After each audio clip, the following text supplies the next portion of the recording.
What a glorious day. What a glorious day. To be stuck inside. No, you've been out doing gardens and things. I've got a wee bit outside, yeah. So, I hope you're having a lovely Friday. We're doing these lives regularly now, as you know, and we're just testing some different times. Plus, I've got a birthday party to go to in Glasgow tomorrow, so I might not be back in time on Sunday. So thanks for joining us. I know, Friday night can be a busy night for a number of other reasons. So tonight we're going to make it a big night. So we've got, just as you saw in the starter there, we've got Sidney, who I believe's on at the moment. So hi, Sidney. Sidney Galpern, all the way from lovely Florida, with a stained glass wave cake, Paul's Platinum Jubilee cake for the Queen. So all the celebrations were going on this time last year. And the Strawberry Delight, and we're going to have 10 minutes on pricing from myself. So that was a little pre-recorded video. That I interrupted earlier on. Yes, I had to do a take two, because so I'm not seeing any comments here, Paul. Any comments? Oh, here we go. Yeah, just 2 comments. So Catherine's on. Hi, Catherine. Hi, Sidney, and hi, Catherine. Nope, there's 23 watching and only 2 people have commented. Oh dear. Right. They're obviously too busy drinking their Pims in the garden. Wakey. Come on. It's all this nice weather. We want to know where you are, who you are, and what you've been up to. Come on. Yeah. Who's in the garden? Mm-hmm. Who's having a picnic or a barbecue? So this little picture was taken. There's the road. That's the A93, and that road goes all the way up to the Snow Mountains in at Glenshee. So I'm going to be sharing that little video later. So it's a kind of 1 minute video of our week. So it's quite there's some funny little things happened. So they're all in. So Becky's on. Lynette's on as well. Hello. Good, excellent. There we are. So we've got some friends. It's good to know that we're not alone. So without further ado, since Sidney's joining us all the way from Florida, we'll start with Sidney and the stained glass wave cake. So beautiful cake. It's beautiful. Yeah. So what we're going to do, without further ado, we'll let Sidney explain the tutorial. You'll watch the highlight video, and then we'll get some stories to share about what Sidney's up to just now and where you can join Sidney for some lovely classes and get hold of ice malt in the UK. Exciting. So I don't want to give anything away, but it's Don Butler at Dinky Doodle. Oh, you're so good at keeping a secret. I know. But anyway, we shall be back soon, and we'll leave you with Sidney for the next 10 minutes. See you soon. Bye. Hi everyone, I'm Sidney Galpern, the owner of SeeMeCakes.com and the inventor of SeeMe Isomalt. And today I am so excited to be here on CakeFlix with another tutorial for you. In this tutorial, we are going to be creating this beautiful under the sea themed stained glass wave cake. We'll use tons of different techniques using isomalt. We're going to be using the new transparent edible cello sheets for the designs. I'm going to show you how to wrap a cake or wrap a panel for the bottom tier to create a totally glassy sort of illusion tier. We're going to be doing some painting using molds, and we're going to be doing some airbrushing and even some texturing with chocolate. So I cannot wait to get into this project, and I hope you guys enjoy. Isomalt is a really amazing medium. It is completely sugar-free. It's made from beets, so it's a byproduct of beet sugar, so it's 100% edible, and it is going to be used for sugar-free hard candies, things like cough drops, even glazes and things on hams. It's an all-edible sugar alternative, so it's basically a sugar-free hard candy, and that allows us to color it, flavor it, paint on top of it, and use it in a wide array of different techniques for your edible creations. We are only cutting through the top layer, so this is the clear cello sheet on top of the plastic backing right now, and that is going to mean that I don't need to cut all the way through the plastic backing as well. We're really just scratching the top and cutting through the cello sheet, and it may take a couple practice tries. You may want to cut some of the excess paper over here to kind of feel it out and see how hard you need to press. You also may not want to work on a mat that's you don't want to cut on. I've done this enough times that I can kind of eyeball it and feel what the pressure is going to be without cutting all the way through, but you definitely want to put a cutting mat or something underneath it at first so that you can feel out how hard you're pressing and you don't accidentally cut your mat underneath. Now, one other thing with the cello sheets is going to be figuring out which side is the top, because with most icing sheets and edible sheets, you can see which side is the shiny side is going to be the plastic, and then the more matte side that's not shiny is generally the edible paper. So that's the same way with icing sheets, with isomalt transfer sheets. The dull matte side is the the paper, and then when you pour the isomalt onto it, it creates a shiny surface again. So you get that to come off. Okay, a little bit more here. And so I'm peeling right up against the sheet. I'm not holding it by the end as I'm peeling it because you want to make sure that you're not putting too much stress on the paper as you're peeling it. So I'm just nice and gentle peeling that away. And the texture of the sheet is almost like a vinyl decal, like that you would put on a window. It's very, very kind of flexible and just has a really unique feel to it. But so we do want to go vertical just so that it kind of follows the energy of the wave. If we do get some little air pockets in it, it'll actually just add to the look of the wave that way. So we're going to pour this just starting at one edge, and then I'm just going to pull the ice melt out. You do want to do this fairly quickly in between each. So I'm just going to go ahead and pour, leaving a little space before we get to the edge.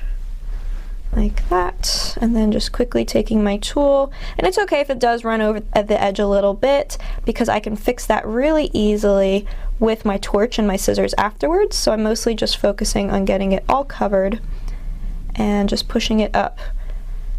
Okay, every few kind of pours, I like to just go over it with my torch really lightly to pop any surface bubbles. Sometimes you get little extra bubbles that tag along as you're pouring, so I want to just make sure those are gone before it cools down. They smooth over easier if the ice melt is liquid when you do that torching step, so that's why I want to make sure it doesn't cool down. Alright, so I'm going to try and keep it around the same height so there's no crazy big dips like a roller coaster across the top. I just wanted it to be a little bit more free-form to match in with that wave texture. Alright, my table just popped a little bit from the heat because I'm working on a metal table, if you heard that little bang. Alright, and now, so I was mostly focusing on the bottom edge, and now I'm just going to go up and fill in any spots that I would like. You can also use your tool to spread it like we did before with the wave focal point. Because the ice melt was already warm when we picked it up, it takes the heat a lot more evenly rather than if we were to let this cool. Okay, if you hear any little cracking, you definitely want to stop and torch more. If you get any little cracks, we can fix those afterwards, so don't stress about little hairline fractures. The reason we do it on the back is we want those black lines of the stained glass design to really shine through, so we don't want to cover those up. So I'm going to flip the whole thing over, and anywhere it has sections that we want to maintain white, so the top, the bottom, and then the couple little dots of bubbles in here, we are going to airbrush with a light coat of our base white. So I'm just going to turn that down. Again, always test off to the side, and we will just do some light coats right over top. And again, on the back it's okay to cover those dark lines, but on the front they will maintain their nice sharp crispness. Alright, so now that it is not boiling anymore, the ice melt will be ready to pour, and so we are just going to fill enough to cover the bottom. We don't want these to be too heavy. We will reinforce them once they're on the cake, but we of course want them to be as light as possible, so we're just going to pour a thin layer into each one of the cavities. And then we'll let these cool for approximately 20 minutes or so at room temperature. That beautiful bright blue is going to look so pretty with the colors of our cake. So just filling each one of those in, and you can really see the shapes once they all are poured and kind of defined. We'll do our last one here. Alright, and if you accidentally get some on the molds itself, or you overflow a little bit, we can clean those up just like we did with the waves, so no worries about that. I'm just going to grab my torch, pop any of those little bubbles that are hanging out on the top, and now we'll go ahead and let those cool. Okay, we're back. It's been about 20 minutes, so now we can go ahead and remove the flex forms. So we'll just take these off here, take them off the ends. First going to color my ice melt, so I have some melted ice melt here. I just microwaved it and then again let it settle until the boil was gone. I'm going to be using a luster dust for this, so it is a basically metallic dust you can mix in. So this one's from the Sugar Art. It's called Melon, so it's a really pretty sort of corally color, and I'm just going to mix a little bit of that into the ice melt. You could also paint it on top if you wanted to.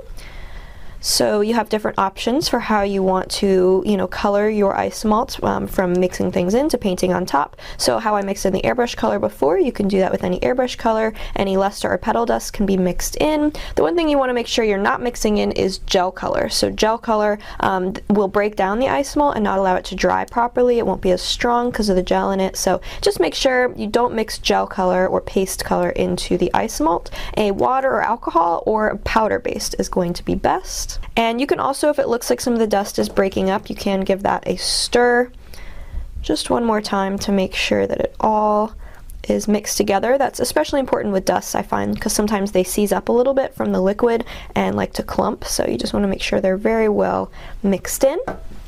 And now we're just going to fill into our mold. So we'll start with the big one over here. I'm not going to fill this in too thick because I don't want it to be very heavy. I just want to get the basic shape first. And then I will carefully tilt the mold to get it filled into all of the detail. And that way I'm not filling it up too thick, like I said. So I'll add a little bit more just so that it has a slightly more level back to it when we go to attach it onto the cake. Alright, and now I'm just going to fill in my other molds, and depending on the size and the thickness of these, they will take different amounts of time to cool down. So they can take anywhere from 5 minutes for these really small ones, or they can take longer. For like the big shell here, probably take more like 15 or 20 minutes, more similar to the flex form pieces, just because they are about the same depth as those. But it really does depend on the temperature of your kitchen too. So just keep checking it with your tool, kind of tapping on it every 5 minutes or so, and you'll get a feel for your kitchen very, very quickly of how fast that is going to be cooling. I really love having the variety of different sizes and shapes to work with because you never know where you're going to need a little filler piece or to add a little bit of color or accent. Awesome. And then what we're going to do is we are going to go ahead and clean these up by flipping them over first, so that protects the detail of all of the texture and ridges and things on the front. We'll do the same with this one, even though it's pretty smooth around the outside. It could always be a little bit smoother. So I'm just going to trace the edges of each of my pieces with the torch. And again, if I have any of those rough edges, I can just take my scissors and trim away excess about 5 to 10 seconds after I torch if I need to. And I'm just going to go over it, and you can already see where it's becoming a little bit more crisp rather than it looking a little bit more shiny. And now alcohol can dry matte on the surface of your pieces with ice malt because it kind of eats away at the surface a little bit and then it dries. So you see that matteness show up right away. But when we glaze these, it will go right back to shiny. So I will glaze these as soon as I'm done painting so that it maintains that reflectiveness, but it does go back to looking very slick and smooth and shiny, which will match really beautifully with all of our ice malt pieces that we've already made. So I'm just going to go ahead and add a little bit of this onto all of the pieces. You could also do the dust dry if you want to, but it doesn't reflect quite as much. So for the ultimate kind of intensity, I mixed it with the alcohol. I'll go over all of my different pieces, and then once they're dry, I'll give them a spray with the glaze before we put it all together.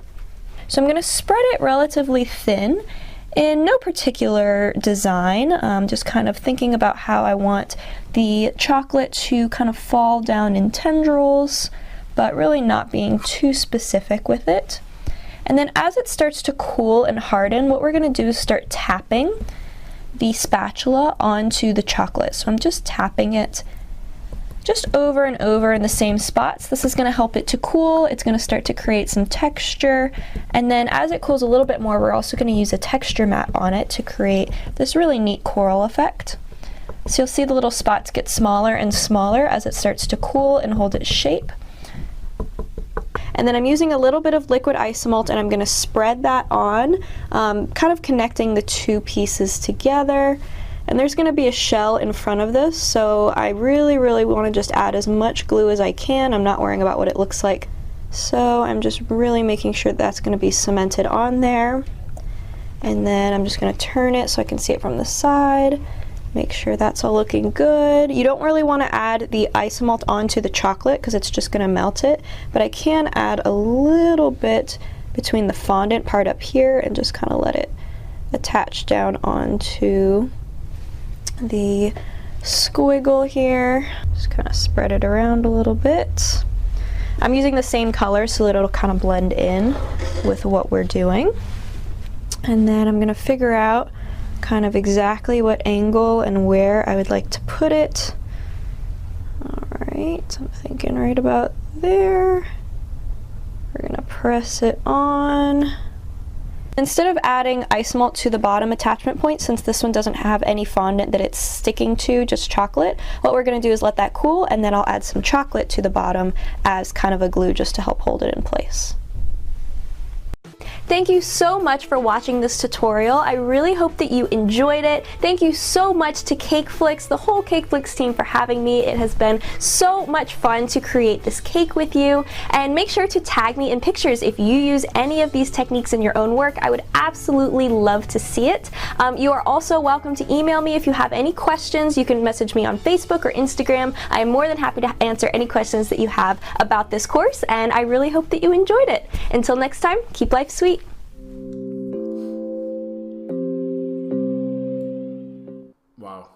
Just wow. It's lovely seeing that again. Oh, just I remember when Sidney first sent that picture over.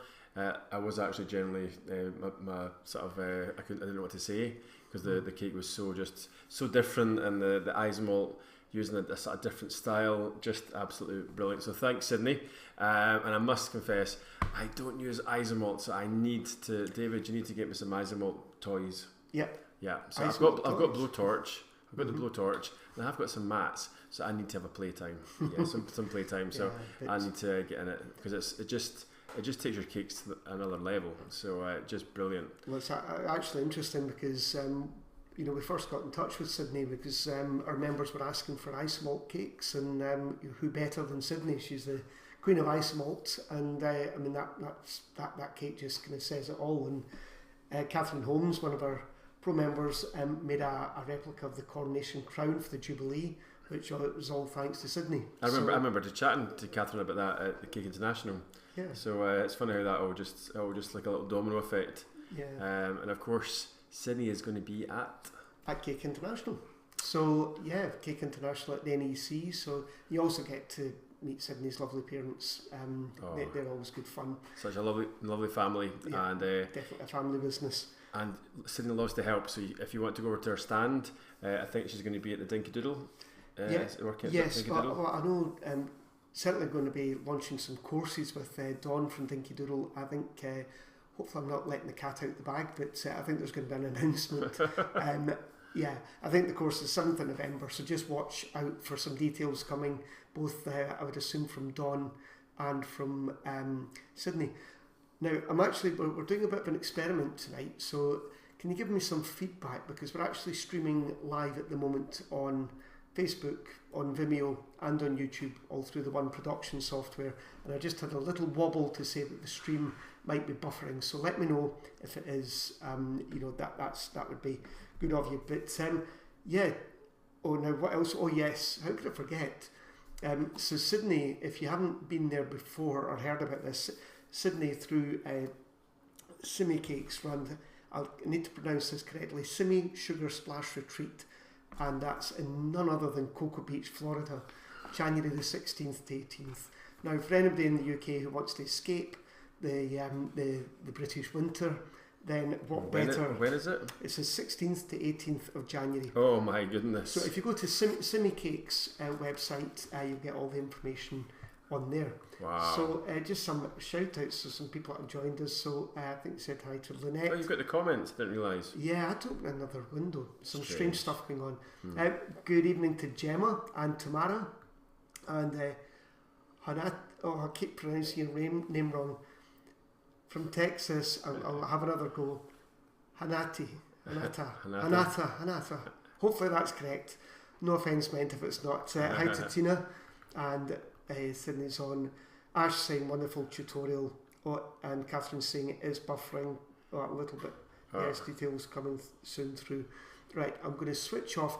I know that there are some people on YouTube, so I'm going to switch that one off for now. So if you are on YouTube, come over to CakeFlix Official. It's free and available to watch on there. I'm going to turn YouTube off. I've got lots of windows, so Paul, if you could do some... talking. Really getting confused. Yeah. I'll talk about what I've been